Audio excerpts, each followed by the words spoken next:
have permission to use my likeness and all of my stuff in this movie, and then he basically just sat out. Apparently, he's very, very happy just being a family man and living the quiet life. You can respect that.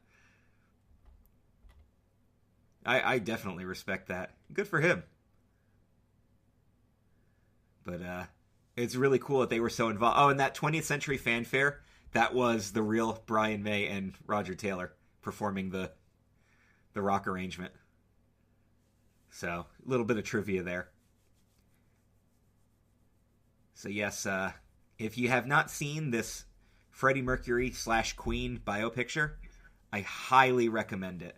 They even got all the details right for Live Aid, including the Pepsi placement. Yeah. Where they were, how many there were, which way they were facing. Yeah, they got all the details. Holy shit. Dude, you gotta respect a movie that goes that out of the way to get all the details right, which is just awesome. So, again, I loved it, and I think everybody should see it. It's one of those movies where I was like, okay, I expect this to be good, and then I was blown away with how good it was, which is the exact same thing that happened in the next two movies that we're going to talk about here. So, any final thoughts on good old Bohemian Rhapsody? Fun time. Because we're going to have a good time. Yeah, it's definitely some good stuff. I would again, it's going to be in the high recommendation field. Like we talked about with the Back to the Future stuff. Like, if you haven't seen it, you have to see it. And like, my wife isn't a big Queen fan, and she thought the movie was fantastic. So you don't have to be a Queen fan to appreciate how good this movie is. I've had Queen songs stuck in my head like the entire week after I watched it. Like, I was doing my delivery routes at work, and I would just put on Spotify and just put on Queen. And that would be all I would listen to, like for the drive, or at least for one stop to another stop. I'm like, let's just do some Queen. My mom has like two Queen best of CDs, and that's all she plays in her car. It's good stuff. I mean, I'm not complaining about that. There are worse bands you could be addicted to, so. Because they smartly and also scumbaggedly left certain songs out of each greatest hits one, so you have to get multiple ones to get covered. Yeah. She's like, this one doesn't have Bohemian Rhapsody on it. This one doesn't have whatever on it. And it's just like, oh man. You gotta catch them all. So let's move on here to Straight Outta Compton from 2015. This is the biopicture of the NWA, and all the actors who were involved all, again, did pretty much the same thing. One of them, in fact, only had to mimic his father. That would be O'Shea Jackson Jr. playing the real O'Shea Jackson, a.k.a. Ice Cube. So they got his son in there and did a freaking great job. Like, especially Jason Mitchell playing Eazy-E. Like, he even looked just like Eazy-E did. Man, when they first introduced Dre, I was like, damn, they nailed it. And then the rest of the movie, I was like, eh. Yeah, Dre got a little... Dre started off pretty good. Suge Knight was pretty accurate, though. Oh, yeah, dude, I was scared of that guy immediately. Especially considering he's currently serving, like, a 38-year sentence. I'm like, dude, don't trust Suge. Don't trust him. Oh yeah, because he was that was part of the history there. But this one's cool because it follows. It's basically all their stories and how they came together, and how they met up with producer Jerry Heller, which was Paul Giamatti's character. Giamatti can't make a bad movie. He can't he can't do a bad job. He really can't do a bad job. I think it's nuts how many good movies he's actually been in. But he's odd looking, so he doesn't get to do all the things. I mean, he was even in San Andreas, and I didn't hate that. It was cheesy disaster movie, but I didn't hate it. He did freaking 2 scenes in Amazing Spider-Man 2, and I didn't hate him in that movie. I hated just about everything else, but I didn't hate him. It's really cool to go back and look at Paul Giamatti's acting history and just be like, oh yeah, this is all good stuff. And then you see stuff that's not so good, you're like, yeah, but I bet he's good in it. Yeah, but he was good. Yeah, but he was good. And again, sometimes that's all that matters. All that matters. Same with like Gary Oldman. Oh yeah, Gary Oldman's not always in good stuff. He stuff. played a freaking midget in a movie, and he was fantastic. The movie was trash. But he was fantastic. So to get the entire cast and crew into character, they recorded the entire Straight Outta Compton album, which is nuts to think about. Damn. But again, like, I love how they do all this stuff to get these guys to max out their potential. Lil Easy wanted to play his father, but he was upset at first. But then when he realized it wasn't going to work out, he decided to become the acting coach to Jason Mitchell, who plays Eazy-E. So again, that really helped him get his father's mannerisms down, which I don't know how old Lil Easy would have been at the time. Well, I don't know which kid, correct. Yeah. Also, which kid is that? Because he's had multiple. And this movie actually made Dr. Dre release a secret new album, which I thought was pretty cool. They even used DJ Jazzy Jeff to do the turntable scratching. So they went all out on this one. Historical accuracies here, or inaccuracies, I should say. I think the biggest complaint I remember hearing was that they didn't focus on MC Ren being a founding member. I know people had an issue with that. They didn't focus on everything with Dr. Dre that they could have, although they had to cut stuff because the original cut of the movie was 3 hours and 30 minutes. Which, by the way, if they release an extended edition, I will watch it. They've also never screened the movie in Compton, not because they don't want to, but because the city doesn't have a cinema. So, damn, you can't actually screen Straight Outta Compton in Compton. And the "Bye Felicia" line was an ad lib from Ice Cube, by the way, which that one made me chuckle pretty hard. Especially when they put the clips at the end of the movie and when they do the biopicture, like. You know how when biopictures end, they put in the real footage at the end? Yeah. They even included the scenes from the movie. Damn!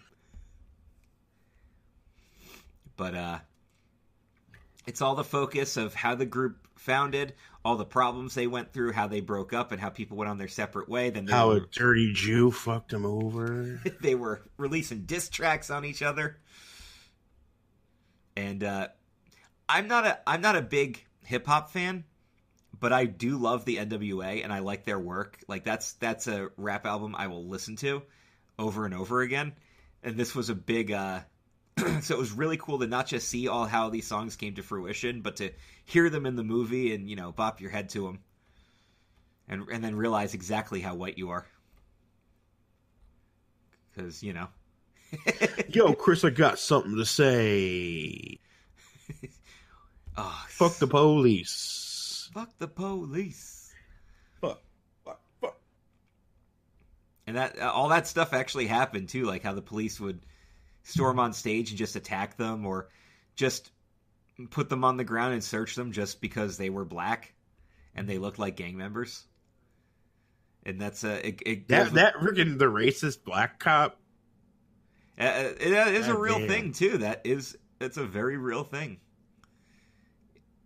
It's a bunch of drug users. Yeah, it's a good historical picture. It's a good social commentary picture, though, too, because these things really happen, and us white boys don't have to deal with this, but people do. I think if we lived in that area, we would have dealt with a bit of it. Even the when it comes to the casting, even like the bit players, like they even found a guy who could look and sound like Snoop Dogg. Yeah, that guy did a great. He didn't do a good job looking like him. He did a good job sounding like him. He definitely sounded like him. So I give this movie a lot of credit. I knew a little bit about what happened with Eazy-E. I don't think I remembered that it was actually AIDS related. Because I remember my first thought was the irony that we had just done Bohemian Rhapsody and we were going to do this too. I think I knew that when it first happened, but I had forgotten. Because I'm like, oh, he died of AIDS? Wait, I think I do know that, or at least did. But I thought it was really cool how they did that, and yeah, that was a real thing too. Like the people he was beefing with, they came back and reconciled with him, or at least tried to before he passed away. So it's one of those shitty stories where like it really sucks that everybody became cool with each other again after the fact that one of them was going to die. But that's another thing that actually does happen. Like that's when people reconcile. Yeah, it takes major things to get people back together. So, but again, movie was absolutely phenomenal. I highly recommend this one. And again, just like Queen, even if you're not a rap fan, you should really watch this one. It's really good. Another one where I was like, this is going to be very good. And then I watched it, and I was like, "That was even better." Same thing. Well, yeah, it was like when I went in, I like watched it second because I was like, I'm not sure I'm gonna be totally into this because it's not my thing. But I was just like, "Yeah, fuck the police."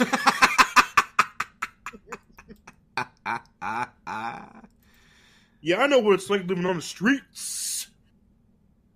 Lived in a rural area half my life and suburban the other half. Oog. Straight out of Vernon. Straight out of Syracuse. And now it would be straight out of Charlotte. Woo! And then, do you remember the memes that came from this? Yeah, and it got overplayed really quick because Very they had quickly.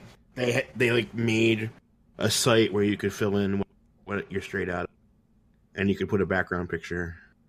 Yeah. And by the end of that first day, I was pretty much over it. I think we all were.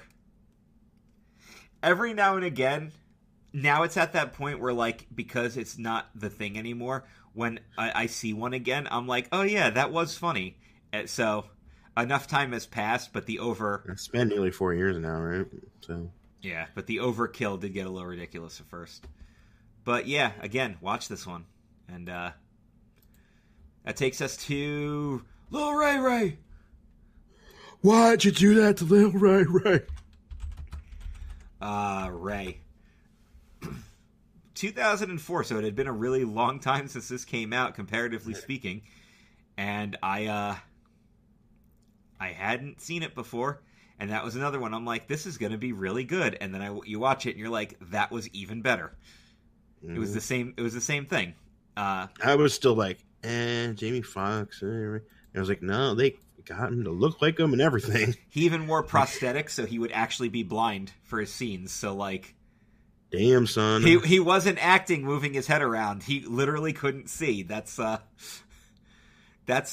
dedication to your character. He also learned to play the piano. Well, I don't know if he learned to play the piano, but he perfected it.